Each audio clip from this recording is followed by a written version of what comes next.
करण्यासाठी असे पुन्हा आले. आल्यावर ते 5 दिशेला 5 झाले. कारण पूर्व पश्चिम उत्तर दक्षिण एक आकाशात असताना गेला आणि त्यांच्याकडे जे शास्त्र होते जे अस्त्र होते तेवढे असणारे हनुमंताच्या दिशेनं मोकळू लागले म्हणजे सोडू लागले. दुर्धर पंचमुख पंचबाण मस्तकी विंदिले सम्मुख येऊन पाठीशी तो भास कर्ण आणि दारुण गदा घात. जे पंचमुखी बाण होते 5 बाण असताना प्रत्येकानं हातामध्ये घेतले आणि चौकडून असताना सोडू लागले. आणि जो भास्कर होता म्हणजे भास्कर असणारा जो नावाचा होता तो असताना समोरून हनुमंताला असताना वार करू लागला, मार देऊ लागला. दक्षिण बाहू उपाक्ष वामांगी विरूपाक्ष शूळ हानिती प्रत्यक्ष कुक्षोप कुक्ष लक्षोनी. दक्षिण असताना उजव्या बाजूला विरूपाक्षे, डाव्या बाजूला विपाक्षे असे असणारे जे 5 असणारे इरपाटले रावणाला ते असणारा एवढे बाण मारू लागले आणि बाण संपल्यावर कोपरखिळी हाणू लागले. कारण हा होता वज्रधी. दगडावर किती बुके घातल्या नारळ फुटत नाही. चला द्यावया हनुमंताची गच गगना चढला तो प्रघस बाणवर्ष असं मसाज जेवी आकाशी मेघधारा. जो घस होता प्रघस होता तो आकाशात असताना चढला. हनुमंतावर रणगाईचं आकाशातून युद्ध करू लागला. बाणामाग बाण हनुमंताच्या दिशेनं सोडू लागला. पाताची उडी अवचिती आली हनुमंता भोवती तेव्हा पुच्छ केली ख्याती सययुधार्थी सर्वदा.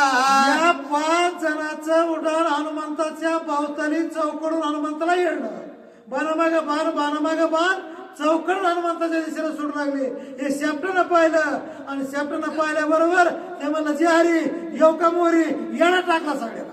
भोवता पुच्छाचा वर्त त्यांच्या शस्त्रा करुणी घात 5ही आकळीले पुच्छात वीर विख्यात सेनानी. या शेपटाने या 5 जणाला येणं टाकलं. चौकड असताना सगळे आकड्याबरोबर अनेक एक असताना शेपटानं कार्य केलं. काय केलं ते ऐका. जेवी योगी आपण स्वयंनिरोधी पंच प्राण तेवी पूज्य 5ही जण आकळून राखिले. जसा असणारा योगी पुरुष आपलं जे असणार एक प्रकारचे 6 चक्र ज्याला म्हणतात. 6 चक्र जसं तो आकर्षित करतो म्हणजे पंचप्राण आकर्षित करतो आणि 6 चक्र ते असणारे जागृत करतो. त्याला असणार एक आणि अशा प्रकारचा जो योगी म्हणजे साधक असणारा जो समाधी अवस्थेमध्ये जातो अशा प्रकारे हे युद्ध कोणी केलं मारुत्राच्या शेपटाने. देवी काळ प्रळयात पंचभूता करी आवर्त देवी 5ही पुच्छात बांधी हनुमंत वदार्थी. जसं असताना या पृथ्वीचा शेवट व्हायच्या टायमाला पंचमहाभूताचा जसा शेवट होतो आप तेज वायू आकाश आणि पृथ्वी याचा जसा शेवट होतो तसा असताना या ठिकाणी मारुत्राने 5 वीर आले. ते शेपटाने बांधले आणि बांधून जेवी विवेकी साधू जन पंचही विषया करीती दमन तेवी वीर 5ही जण उच्च गोवन राखिले. जसा असणारा विवेकी म्हणजे असणारा ज्ञानी वैरागी जसा 5 विषय येतं आणि जे 5 विषय येतं त्याला असणारा कुणी राजमत म्हणतंय कुणी असणारा अनेक असणारा म्हणजे बळाचाही मत म्हणतात. त्याला असणारा म्हणजे अनेक असणारे वेगळ्या प्रकारचे मत येतं आणि ते मत ज्याला असणारे ते साधू काय करतो ते पूर्ण 5ही मत असणारा शांत करतो आणि साधू बनतो. ज्याला आकळव करतो तसा असणारे 5 वीर हनुमंतानं शेपटामध्ये आकळले जकळले आणि जकडून 12 बांधला. पुढं कोपे वानरात्यारक्त बाळ सूर्य सम भासते रागे उपडोनी पर्वते करील कल्पांत 5ही. त्यावेळेस हनुमंताने असणारे 5 वीर शेपटामध्ये 12 बांधला एका जागेवर आणल्यावर एक मोठा वृक्ष असणारा उपटीला गरगर फिरविला आणि फिरवून उपडोनिया महागिरी गालिताची पाचावरी गाय झालीच कचुरी केली भोरी पाचाची. पर्वताना असताना त्या चौक 5 जणाला ठोकलं, त्याला काही झालं नाही. त्यावेळेस असताना हनुमंत लाल बंद सूर्यासारखा दिसू लागला, मोठा डोंगर उपटीला आणि असताना त्यांच्या मस्तकावर घातल्याबरोबर शेंदळ जसे फुटवत तसे असताना मस्तक फुटले. पुढं पाचही विषय जाई निर्धारिती तै सुख पावे परमार्थी वधोने पाच हे सेनापती सुखी मारुती उल्हासे. 5 विषय रूपरस गंधरस असे जे असणारे 5 विषय तर, आणि 5ही विषय असणारे गेल्यानंतर हे सगळे गेल्यानंतर जसा योगी उपरती पावतो. जवळ असणारा योगी कवर उपरती होत नाही, त्याला म्हणजे परमार्थामध्ये तुरत कवर होत नाही. त्याच्याकडे जवळ विषय येतं ही नातं नाही एक प्रकारचं चलत असणार हे काय असणार अध्यात्म मध्ये टाकले. आणि त्यालाच असणारा ज्याला 5 विषय ज्याचे निवृत्त झाले तर त्याला ते योगी योग्य प्रकारे वैराग्य ऐश्वर ज्ञान हे प्राप्त होतं. कवर होत नाही तवर ऐका. श्रीराम भक्ताच्या घाती असते मांसना गुण व्यक्ती अवघे नेले गुणातिथी धन्य मारुती सुख मरण. रामचंद्राचे जे भक्त आहेत ते असणारे असा मार देतात आणि जे काय समोरचा वीर आहे त्याचं हाड शिल्लक राहत नाही, त्याचं मौस शिल्लक राहत नाही, ते असताना पुन्हा जन्माला येत नाही, पुन्हा मरत नाही. असं असताना ते गुणातीत केले. म्हणजे जे का 3 गुण आहेत, रजगुण तमगुण आणि सत्वगुण, याच्या गुणातीत त्रिविध तापापासून वेगळे केले. श्रीराम भक्ताचे कौतुक मारून द्यावे परम सुख कोटी जन्मांच्या हरोनी दुःख सुखदायक संग्रामी. हे परमरामचंद्राचे आवडते भक्त आहेत, निष्काम भक्त आहेत, ते असताना पुन्हा जन्मायचं पुन्हा मरायचं हे शिल्लक ठेवीत त्याला मारतात, गुणातीत करतात आणि पुन्हा मोक्ष देतात. हे असताना राम भक्ताचं म्हणजे मारत राहायचं कार्य आहे. निर्दाळोनी 5ही जण हुकार देवोनी किराण देवालयाचे तोरणे धरून स्थान बैसला. असे 5ही जण मारुतीरानं मारल्या बरोबर असताना यांचा सुपडा साफ केल्यानंतर मारुतीराने एक उलट उड्डाण केलं. महादेवाचं मंदिर होतं, त्या महादेवाच्या मंदिराच्या येशीवर जाऊन बसला आणि पुन्हा असा गजर केला, परशुराम भगवान की जय. मोठ्याने गजर करा, ढिलं पडू नका, तेवढं तर निदान चला. पंचभूतांची निवृत्ती साधका परमानंद प्राप्ती वधोने 5ही सेनापती सुखे मारुती उल्हासे. पंचभूताची निवृत्ती, पंचविषयाची निवृत्ती, पंचतत्वाची निवृत्ती करून एखादा साधक शांत व्हावा, समाधी अवस्थेत असणारा जावा आणि असणारा आपलं ज्ञान वैराग्य हे सर्व असणारा प्रगट करावा. तसा मारुती महादेवाच्या मंदिरात जसा असणारा एखादा भक्त स्वभावा तसा तो पुढं शांत एक कुणाची लक्षण एक प्रकारची वाट पाहू लागला ते पुढचे होईल. मारिले 5ही सेनापती बोंब गेली लंके प्रती दचकला से लंकापती वानरे ख्याती लाविली. 5 वीर राजा रावणाचे असणारे नवाज झाले अशोकवनात गेल्यावर हनुमंतानं मारले आणि मारलेली असणारी बातमी राजा रावणाच्या सिंहासनासमोर आला. बातमी आल्याबरोबर राजा रावण दचकला आणि उचकून म्हणला, आता काय खरं. पारख्य केले अशोकवन सहजे सीता नील हिरोन क्रोधे कापे दशानन पाहे आपण कोण लाडू. क्रोधानं असताना लाल बंद असताना रागा डोळ्यानं भोवताली बघू लागला. जे अशोकवनात पाठवतोय तो तिकडेच असताना संपुष्टात येतोय. वानर काय असताना सर्वसामान्य नाहीये, ते नक्कीच त्याला हरवून नेल्याशिवाय राहणार नाही. आता कुणाला पाठवू पण हात चोळू लागला, विचार करू लागला. तव देखील समोर जो का लाडका अखया कुमार त्याशी सांगे तसे शिर मारी वानर प्रतापे. त्यावेळेस असताना राजा रावणानं असताना समोर पाहिलं सिंहासनाच्या त्याचा लाडका मुलगा होता, एकुलता एक होता. कारण लय मोठ्या बायका होता त्याच्यामुळे त्याच्यातला एकुलता एक होता. आणि म्हणून असणारा एकुलता एका मुलगा पाहिला, त्याला असणारा आवडीनं लवर जवळ असताना बोललं, म्हणला तू जा. म्हणला मग करू काय? हनुमंता बरोबर जाऊन लढाई कर. असेच आज्ञा देता दशशिरे वेगे निघाला अकया कुमार. छत्र पताका ध्वज मनोहर रंवर रत्नाढ्य. राजा रावणानं आज्ञा दिली. त्या समयाला जसा तसा अख्या कुमार रथच बसला, रथ सजविला आणि सजवून यशीच्या बाहेर असताना क्या कसं जातो ते ऐका. आठे वारु शिरोमणी हेमभानस चाप तुणी. पाठीशी राजकुमार श्रेणी निपुण रणी रणयोधे. 8 घोडे असणारे त्याच्या रथाला होते. धनुष्याला बाण सोन्यासारखा लावलेला होता. धनुष्य असणारा बरा मोठा भयंकर होता. आणि राजकुमार जे होते काही उर्वरित राजकुमार म्हणजे राजा रावणाचे हे मुलं पाठीमागे त्याचं संरक्षण करण्यासाठी लगेच पाठवले. अंगी बळाचा गर्व त्वर रती बैसोनी अकया कुमार. जेथे आहे हनुमान वीर तेथे सत्वर पयाला. त्या कुमाराला बळाची घमेंड होती, मोठेपणा होता, गर्वानं नवाज झाला. रती महारथी धनुर्विद्यामध्ये प्रगत आख्या कुमार होता. त्यानं आल्याबरोबर अशोकवनामध्ये आरोळी दिली आणि हनुमंताचं नाव घेऊन हनुमान प्रधान आप्त थोर थोर रावणाशी करीती मरमर. मरो दाडीला कया कुमार बळे दुर्धर वानरे. हे राजा रावणाचे नातलग होते. राजा रावणाचं हे चिंतक होते आणि प्रधान वर्ग होते.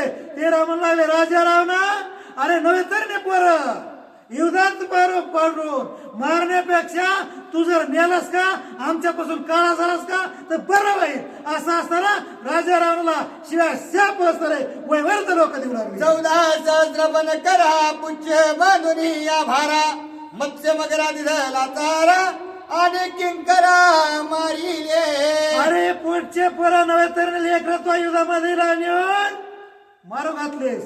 14,000 बनकर म्हणजे राखणदार पाणी देणारे लोक आणि असणारा 80,000 किंकर ह्याला शापटात बांधले, वानर आपटिले आणि पाण्यात माश्याला मगरीला चारा म्हणून खाऊ घातले. आता तू ह्या पोराचं तेच होईल असं आम्हाला वाटतं. राजा रावणच केलं. प्रधान पुत्र गर्व भरीत अति बळ सदा कुंतत. त्या अवघ्यांचा केला घात केला निपात जंबूचा.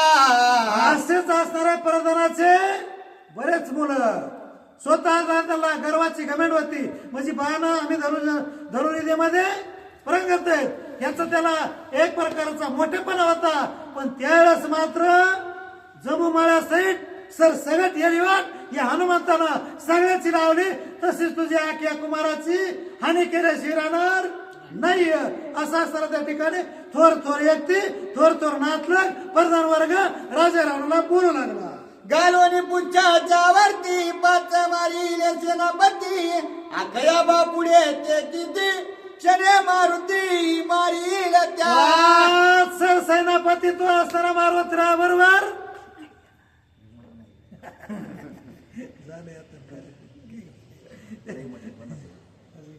आख्या कुमार मात्र जसे 5 सेनापती मेले तर तसा असताना आख्या कुमारांची सुद्धा समाप्ती झाल्याशिवाय राहणार नाही. तुझा हा लाडका कुमार जाणून हनुमंत करील मार. रावणा तो चुकला सिथोर तेथे का कुमार धाडीला. नक्की असणारा तुझा लाडका हा असणारा कुमार तुझी तुलाच गोड वाट होता. पण तू आता युद्धाला ताणलास. पण आता मात्र हे हनुमंताला कळलं काय लाडकं म्हणून हे नक्की ठोकल्याशी राहणार. त्याला काही सोडणार युद्धातून माघार येऊ देत नाही. जे जाईल त्याची समाप्ती केल्याशिवाय राहत नाही. असे मोठे मोठे वयवर्ध लोक होते का ते म्हणू लागले. प्रभु रामचंद्र भगवान की जय. द्रष्टे पडले हनुमंता खया परतेना मागता. त्याचे रक्षणे लंका नाता वीरा समर्था धाडावे. हनुमंताच्या डोळ्याला असं किंवा नजरेला आख्या जर आला आणि लाडका मुलगा म्हणून तो मात्र लंकेमध्ये पुन्हा येऊ देणार नाही. म्हणलं मग करू काय? ते म्हणले त्याची पाठ संरक्षण करण्यासाठी अजून काय उरले सुरले ते सुद्धा समाप्तीसाठी रावणे निवडून या चोकट रणरंग धाडिले वीर उद्धट महायुद्धाचा कडकडाट आले निकट हनुमंता राजा रावणानं गावात धावंडी दिली जे कामाला रण आहेत सूर आहेत पराक्रमीत रती महारथीत त्यांना ताबडतोब असताना याची पाठ संरक्षण करण्यासाठी वनामध्ये असं कोणा जायचंय असं असताना लवकर बोलून घेतले आणि लगेच पाठवले. न येता मागिले वीरांचे अखया बिडला हनुमंतासे लघु लागवे शर धाराचे हनुमंतासे अच्छादी आख्या जो युद्धाला राजा रावण पाठवलं होता पाठीमागून कोणी आलं का नाही आलं राजकुमार येणार आहेत का कोणी माझं संरक्षण करणार आहे मला सहाय्य करणार आहे या आख्याने विचार केला नाही. जसा हनुमंता पुढे गेला तसा हनुमंता बरोबर लढाई करू लागला कारण तो सुद्धा धनुर्विद्येमध्ये प्रगत होता आणि हा असणारा हनुमान सुर आणि धीर होता तो सुद्धा माग नाही सरला. अमित बाणे विंदिला शिरे दो बाणे विंदिला भुजांवरे बाण विंदिले स्तनावरे सर्वांग शरे व्यापले अमित बाण म्हणजे अगणित बाण असरा केलं सोडले हृदयावर आकियाचे बाण हनुमंताचे भिडले चौकळून वाराला वेळ हनुमंताला तेच समय मागील विरा वर्ष ते शस्त्र संभार तेने अच्छा दिला वानरा दिवाकार जेवे पाठीमागून जे असणारे वीर सुर असणारे जे काही राजकुमार आले होते त्याने सुद्धा हनुमंताला अनेक बाण असरा गणित सोडले जसा असणारा ढग बरेच येऊन किंवा अनेक असणारा दिवाकर म्हणजे ते घुबड येऊन जर सूर्याला म्हणतात आज सूर्य उगवणारच नाही तसा असताना तो पराक्रम करू लागले. गर्ज गर्जो आणि पर्जन्य धारा कदा नरुतते गिरिवरा देवी राक्षस शर संभारा अंगी वानरा बादनी किती बी अवकीळ पाऊस आला आणि डोंगरावर पडला तरी असताना त्या डोंगराला त्या पावसापासून मोठमोठाली जरी त्याला मुसळधार पाऊस पडला तरी असताना त्याला काही बेगा पडत नाही तशी अवस्था मारुतरायाची होऊ लागली. जरी बाण सोडले तरी सारखे म्हणजे गावता सारखे वाप वाप दूर जाऊ लागले आदळून. नितडे हनुमंताची शक्ती बाण लागता पिष्ट होते शस्त्रे भंगोनी पडता क्षिते रणी मारुते नाटोपे नितडी असणारी हनुमंताची शक्ती होती म्हणजे त्याचं गणित करता येत नव्हतं. जो बाण सोडावा तो हनुमंताला आदळत होता त्याचं पीठ होऊन जात होतं एखादा बाण पुन्हा रागानं सोडावा तर आपटून दूर जात होता याचा विचार असणारा आकी आणि राजकुमार करू लागले. व्यर्थ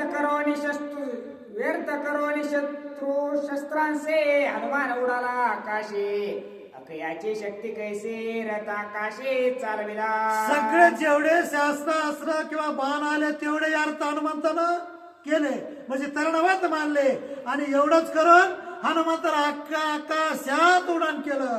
आक्याची जी शक्ती होती ती सर्वसामान्य होती. आक्या हनुमंताला पकडण्यासाठी त्यानं सुद्धा आपला रथ आकाशात उडविला. कुमार आणि हनुमान वीरा दोघे मिळते निराधार बळवाणी ते सुरवर चक्राकार संग्रामी आक्या कुमार म्हणजे राजा रावणाचा असणारा मुलगा आणि हनुमान आकाशामध्ये उड्डाण केलं. त्याचं असणारा कौतुक त्यांची लीला त्यांचं युद्ध 33 कोटी देव असणारा मानव दानव सगळेजण कौतुक करू लागले. पुढं रथाची आगती विगती तैसाची पिलंगात मारुते क्षणेक नाभे क्षणेक क्षिते दुर्दर्शक ते दोघांचे जशी असणारी रथाची गती होती तशीच हनुमंतराया वेगाने या आकाशामध्ये कधी पृथ्वीवर कधी आकाशात कधी दाही दिशेला जिकडं तिकडं असणारा हनुमंत पळल तिकडं आकिया कुमार असणारा रथ पळीत होता. त्याला वर्धनाचा रथ मिळाला होता आणि त्याच्यामुळं तो हनुमंताच्या पाठोपाठ धावत होता. अखया मारू पाय हनुमंत त्यासे तो गाय नाळत कपी कुमाराचा करिता घात त्यासी तो रथ नाटोपे आकिया असणारा मारुती रायाचा घात करण्यासाठी शास्त्रास्त्र सोडित होतं. त्या शास्त्र असं चुकून हनुमंतराया दुसरीकडेच तळपत होते. हनुमंतराया आकियाला मारण्यासाठी एक प्रकारचा प्रयत्न करीत होता. आकिया सुद्धा गटात नव्हता असा पुरुषार तीर होता. क्षणेक रथ दिसे भूतळे क्षणेक दिसे नभस्थळे क्षणेक दिसे समुद्र जळे त्रिकुट पोचळे एक क्षण भयानक असणारा गुटीचा बळ आल्यानंतर जसा क्षणाक्षणाला चमका होता तसा असणारा आकियाचा रथ कधी पृथ्वीवर चमकत होता कधी आकाशात चमकत होता कधी त्रिकुट पर्वतावर असणारा चमकत होता तर कधी समुद्रावर असणारा आकाश मार्गे असणारा जात होता. हनुमंत म्हणले याचं लय झालं गड्या आता. अखया कुमाराती समर्थ वेडाविला हनुमंत येणे वानराती विस्मित कैसे निघात करूया आख्या कुमार एवढी चपळाई करू लागला, दाही दिशेला गर गर गर रथ फिरू लागला. त्याने हनुमंत विस्मित झाले, म्हणले धन्य असताना धनुर्वेडा हा आख्या कुमार आहे, याला युद्ध करावा तर आख्यानच करावा आणि याची पाठ पुरवा. तव बोलिला सैन्य संभार निधला योद्धा अखया कुमार जानोनी धाडी तसे शिर गाय वाणार पाठी मागून जे असताना सैन्य राजेरावनं चालू होतं का, ते म्हणले आपली काय गरज, जसंच तसं म्हणले. बरं राजाराव खूप विचारवंत आहे, त्यानं असताना हा क्या कुमार धनुर्विधीमध्ये प्रगत असल्यामुळं पाठवून दिला. आता तोच युद्ध करतोय, तुमलूर हम ठाकोनिया अखया कुमार पळो जाता वानर आम्ही धावोनी समग्र त्वर तीर मारो करूयासे. आख्या कुमार असताना समोर लढतोय, आम्ही सुद्धा पाठी मागून शस्त्रास्त्र सोडून मुकाट्यानं असताना पराक्रम करू आणि हनुमंताला सगळेजण मिळून पकडू, असं त्यांच्या मनात विचार आला आणि पुढे सरसावले राजकुमार. रणे नाटोपे अखया कुमार त्यासे मारावयाचा विचार हनुमान विचारे साचार गुप्त प्रकार तो ऐका. ज्यावेळेस असताना समोर आख्या कुमार असताना चपळायला रथ असताना कुठं जागेवर थांबित नाही. आख्या कुमार आपल्याला काही घटत नाही. बुद्धिमत्ता हा वरिष्ठ असल्यामुळं विचार करू लागला मारुतराया की याला पकडल्याशिवाय आपल्याला पर्याय नाही, हे दुसऱ्या बरोबर युद्ध काही करू दे नाही म्हणून कैसे निमारू अखयासे ऐसे विचारिता मानसे गोपाला पुच्छासे राजपुत्रासे वधावया. कोणता प्रकार करणं असताना राजेरावणाचा मुलगा मारला पाहिजे असा विचार करून हनुमंतानं असताना त्यावेळेस असताना ठाम मत केलं आणि आख्याला मारल्यानंतर हे राजकुमार आहेत का त्यांना सुद्धा थोडा दक्षिण द्यायचं आहे म्हणून असताना थोडं तप्त झाले आणि पुढं काम करत अकयासे रणी नाटोपे तो मासे उच्च लागोनी पाटेसे रथ चौपासे बांधिला. कामक रथ असताना आख्याला वरदानाचा ब्रह्मदेवाकडून प्राप्त झाला होता. कामक म्हणजे जिथं ज्याचं मत आहे, रथाचं बसलेलं व्यक्ती आख्या जिथं ज्याचं मत असताना जाईल तिथं रथ पळत होता आणि त्याच्यामुळे हनुमंताला गटत नव्हता. पण हनुमंताच्या मनात आलेला विचार शेपटानं जाणला आणि शेपट असं पळालं त्याचा रथ असताना शेपटानं पकडला, चाकाला जाळा घातला आणि घालून स्वर्ग मृत्यू कैलास प्रश्ने रथ पळविता संकटे उच्चे पूर्वनिया पाटे कडकडाटे बांधिला.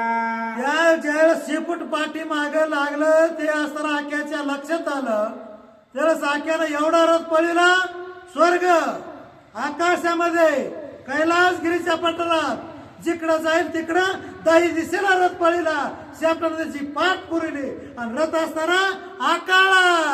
लाता हनुमानी छत्रपाता करतळे तुझ्यासे घात ताल वृक्षाचा घात भंगीला रात ते काळी. यावेळेस असताना रथ हनुमंताच्या जवळ शेपटानं आणल्या बरोबर असताना हनुमंताला लई चपळाई केल्यामुळं दाही दिशेला आकाशात स्वर्गात असताना परत पळाल्यामुळं परत आला होता.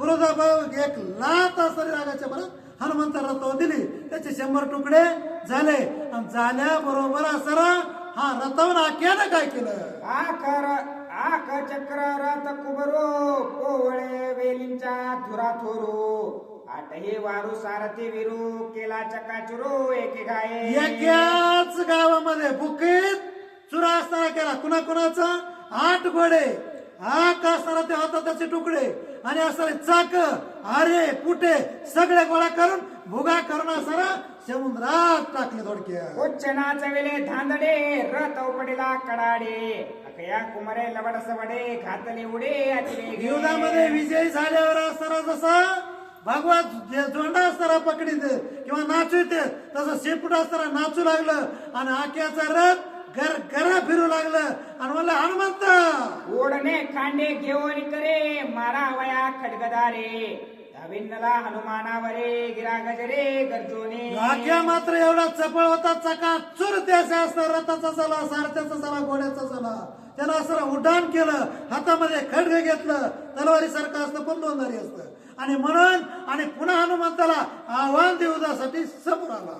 राहे साहे हनुमंता तुझ्या करेन मी गाता रणी बंगिले माझ्या रथा जनीश लागता माणसे. हे हनुमंता, आता जातोस कुठं?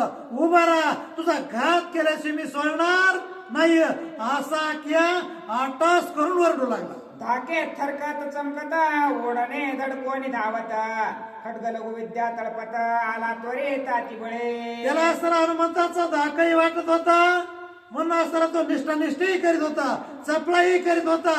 आपल्या हातामध्ये खड्ग आणि असताना ढाल घेऊन हनुमंताच्या समोर आला होता. कुमार आणि वानरांचे क्षण भूमी क्षण आकाशे युद्ध होता ती आक्रोशे रे वदावया. हनुमंताचं ना आख्या कुमाराचं घडीमध्ये परतवर युद्ध होत होतं, घडीत आकाशात होत होतं, घडीत समुद्रावर होत होतं. तर आकाशामध्ये जिकडे जाय तिकडे दाही दिशेला हनुमंत त्याच्या पाठ लागले होते. वानर मारावया पाठे अकया उपरमे लवला हे हनुमंते वायू वेगे पाये धरीला पाये लघु वेगे. हनुमंताला मारण्यासाठी खड्ग घेऊन आख्या कुमार हनुमंताच्या जवळ गेला. वाऱ्याच्या आगीन हनुमंत धावला. म्हणले तुझा आता लईच मठ ऐकून घेतलं, लईच मठ असताना तू दाही दिशेला फिरलास म्हणून आख्या असा पायाला धरला.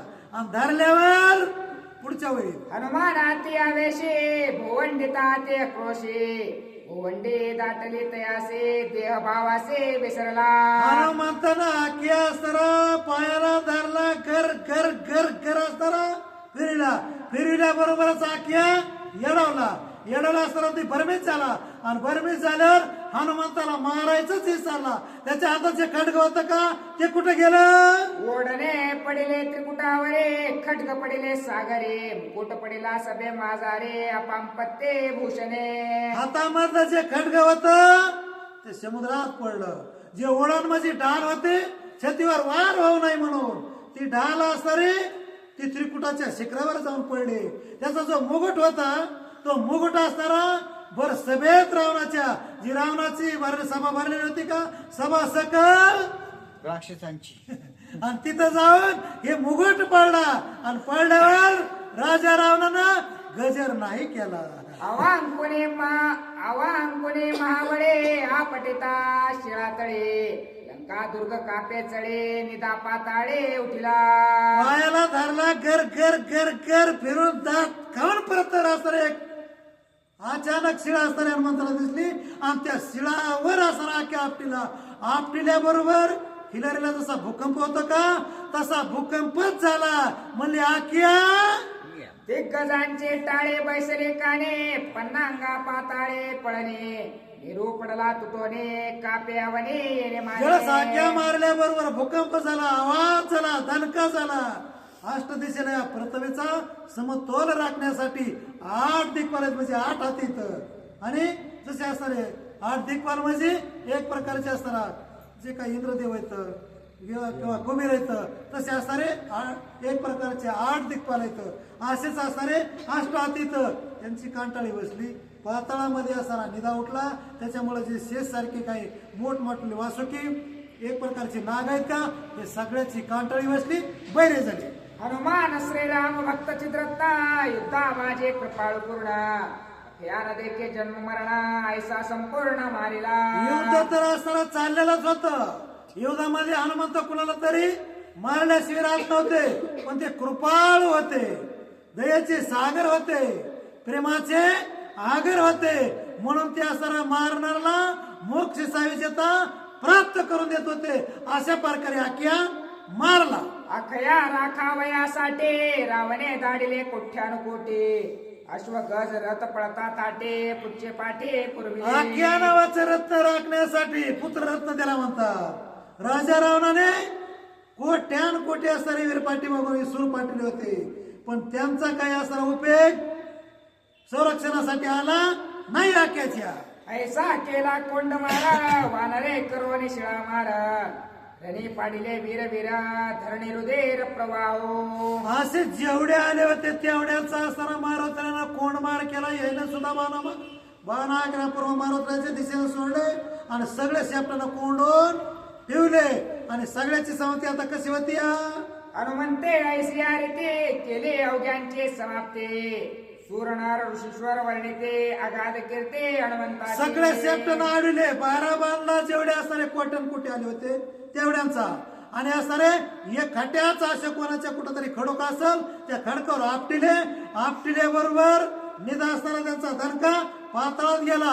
स्वर्गामध्ये सुरवर ऋषी मुनी गण गंधर्व असताना त्या ठिकाणी एक प्रकारचं त्याच्या मारुत्राच्या कीर्तीचे लीला गाऊ लागले. सोर वर्ष ते सुमने जय जयकार ऋषीजने कीर्ती पावण त्रिभुवने धन्यांजने निरसुत. आणि त्यावेळेस असणारा जे सूर होते जे रथी होते महारथी होते देव होते दानव होते ते म्हणू लागले धन्य अंजनीच्या तुला रामाचे एक मुखाने बोला आणि अशी कीर्ती करून इमानाची दाटी स्वर्ग घेऊन द्या.